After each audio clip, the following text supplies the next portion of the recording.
आप सभी का एक बार फिर से नए क्लास में स्वागत है। आज हम आप सभी का लास्ट चैप्टर पढ़ेंगे, तत्वों का आवर्ती वर्गीकरण। इसके बाद रसायन विज्ञान का पार्ट जो विज्ञान का है वह समाप्त हो जाएगा। यह आपका लास्ट चैप्टर है, तत्वों का आवर्ती वर्गीकरण। बात कर लेते हैं कि तत्वों का आवर्ती वर्गीकरण यानी कि तत्वों का वर्गीकरण करना क्यों आवश्यक हुआ।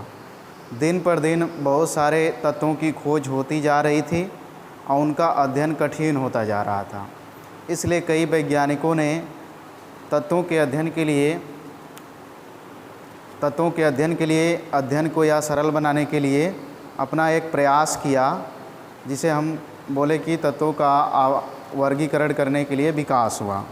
ठीक है, जिसमें कई वैज्ञानिक थे, जैसे प्राउस्ट थे, प्राउड की परिकल्पना है, डोबराइनर का त्रिक नियम है, ड्यूमा की सजाती श्रेणी है, और न्यूलैंड का अष्टक नियम, यानी न्यूलैंड ने अपना अष्टक नियम दिया था, लोथर मेयर का वक्र। ये सब ने तत्वों के अध्ययन को सरल बनाने के लिए बहुत सारा प्रयोग किए, पर इनका प्रयोग जो हुआ वह असफल हुआ। मतलब सही ढंग से ये समझा नहीं पाए, बहुत सारे अपवाद आए। एक आकर के वैज्ञानिक आए मेंडलीफ। उन्होंने तत्वों के वर्गीकरण का सफल प्रयास किया, जो उन्होंने 1871 में तत्वों के परमाणु भार के बढ़ते क्रम में रख करके एक सारणी बनाया, जिसे हम बोलते हैं मेंडलीफ का मूल आवर्त सारणी। ठीक है, उस समय जब मेंडलीफ अपनी आवर्त सारणी बना रहे थे तो उस समय केवल 58 तत्वों का ही खोज हुआ था।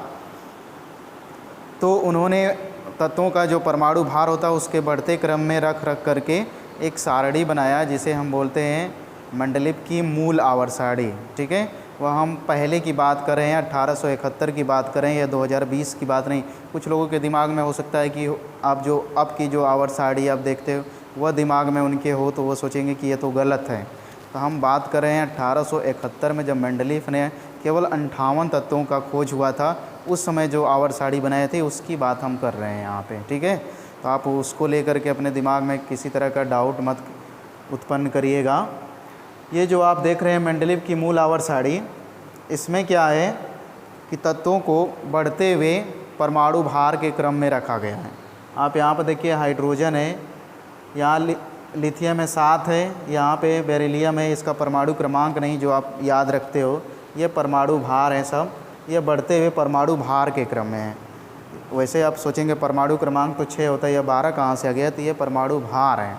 तो मेंडलीफ ने 1871 में सबसे पहले क्या किया था, परमाणु भार को मानक मान करके एक सारणी बनाया, जिसे हम बोलते हैं मेंडलीफ की मूल आवर्त सारणी। उस समय 58 तत्वों की बस केवल खोज हुई थी। ठीक है, इसमें क्या होता है कि इसमें 8 जो है ऊर्ध्वाधर कालम होता है, जिसे हम बोलते हैं समूह, और 12 जो होती हैं क्षैतिज पंक्तियाँ होती हैं, जिसे हम बोलते हैं श्रेणी।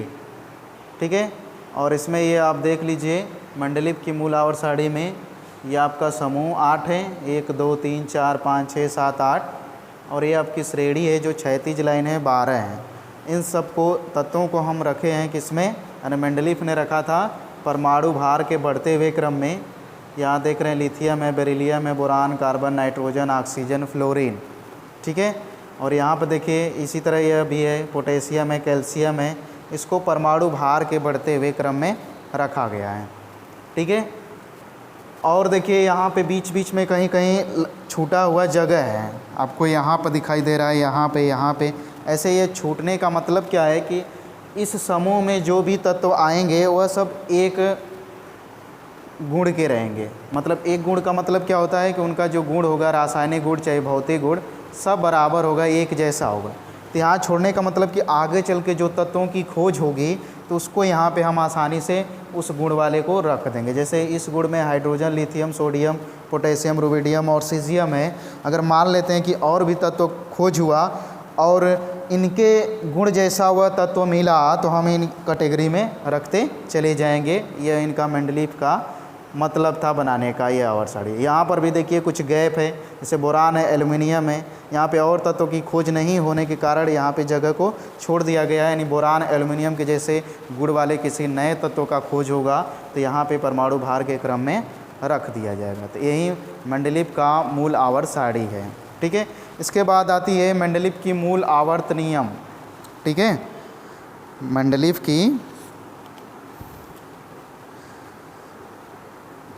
की आवर्त नियम।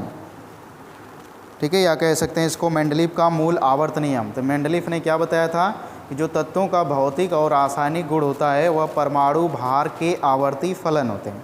अब आपको बता देते हैं इसमें आवर्ती फलन का मतलब क्या होता है कि कोई भी तत्व है, अगर आप आवर्त सारणी में बाएं से दाएं की तरफ जा रहे हैं तो एक निश्चित अंतराल के बाद उनके जो गुणों में पुनरावृत्ति होगा। जैसे मान लीजिए कि हम यहाँ लिथियम से वहाँ तक गए तो इनका गुण बदलता गया, लेकिन फिर एक निश्चित अंतराल के बाद फिर हम यहाँ पर आएंगे तो इनके गुणों में क्या होगी, पुनरावृत्ति होगी। तो इसी को हम बोलते हैं आवर्ती गुण। ठीक है, तो मेंडलीव ने बताया कि जो तत्वों का भौतिक और रासायनिक गुण होता है वह परमाणु भार के आवर्ती फलन होता है। मतलब कि परमाणु भार के बढ़ते हुए क्रम में जाएंगे अगर बाएं से दाएं आवर्त सारणी में, तो एक निश्चित अंतराल के बाद इनके भौतिक और रासायनिक गुणों में पुनरावृत्ति होगा, मतलब दोहराया जाएगा। उसी को बोलते हैं मेंडलीव का मूल आवर्त नियम। ठीक है, आप मूल आवर्त सारणी के बारे में समझ लिए कि इस सारणी में क्या होता है, तत्वों को परमाणु भार के बढ़ते हुए क्रम में रखा गया है।